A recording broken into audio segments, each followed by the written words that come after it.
তো এরকম ফুচকা বানিয়ে দেখাবো, তো চলুন দেখে নেওয়া যাক।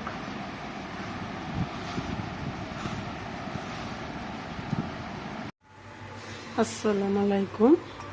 তো আজ আমি ফুচকা বানাবো, তো চলুন দেখে নেওয়া যাক। তো পানি বসিয়ে দিয়েছি চুলায়,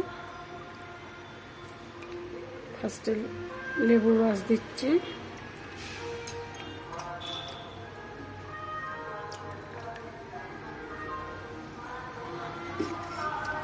এলাচ, লং, দালচিনি, তেজপাতা,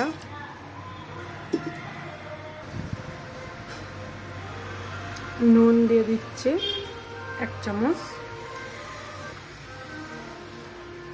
তো গাজর আর মটরশুঁটি দিয়ে দিচ্ছি।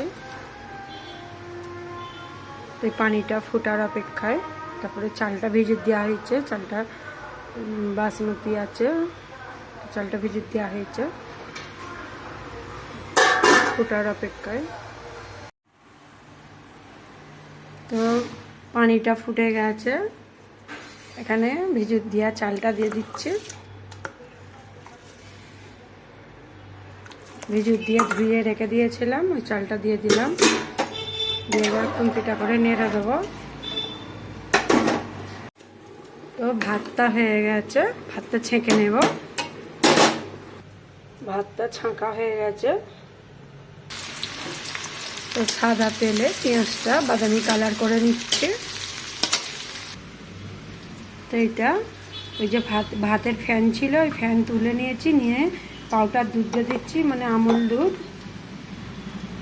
3 চামচ দেব। এটা ধুয়ে এরকম করে গুলে নিচ্ছি। পেঁয়াজটা বাদামি কালার হয়ে গেছে, পেঁয়াজটা তুলে নিয়েছি, গরম গরম অবস্থায় দিয়ে চিনিটা মাখিয়ে দিই। এই যে সাদা তেলটা ছিল, সাদা তেলটা আমি সাইডে যে ঢেলে রেখেছি পিলায়, ওইটা দেব না, আমি দেব এই যে ঘি দিচ্ছি, আর 1 চামচ দেব। তো 2.5 চামচ ঘি দেওয়া হয়েছে। ঘিয়ের ওপরে কিচমিচ, কাজু বাদাম, তেজপাতা, এলাচ, লং, দালচিনি সব কিছু দেওয়া হলো, দিয়ে হালকা একটু নাড়াচাড়া করব। দেখতে পাচ্ছেন বেশি গরম করলে হবে না, কালো হয়ে যাবে। গ্যাসটা আমি অফ করে দিচ্ছি।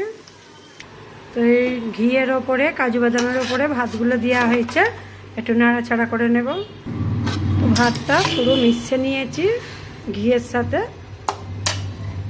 তো আমি যেই পাউডার দুধটা গুলে রেখেছিলাম, আমল দুধটা, ওইটা সব ফার্স্টে দিয়ে দিচ্ছি। এইটা দিয়েই দমে হবে।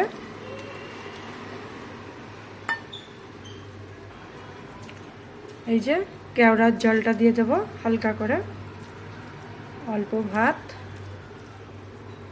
এই যে দেওয়া হয়ে গেল কেওড়ার জল। তো একটু জাফরান কালার দিয়ে দিচ্ছি অল্প করে একদম। এই যে পেঁয়াজের বেরেস্তাটা দেখছেন, এইটা দিয়ে দেবো।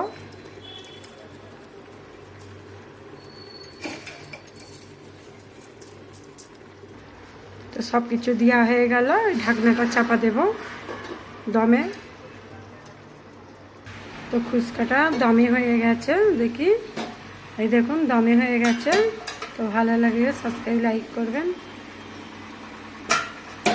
ঢাকনাটা চাপা দিয়ে দিচ্ছি।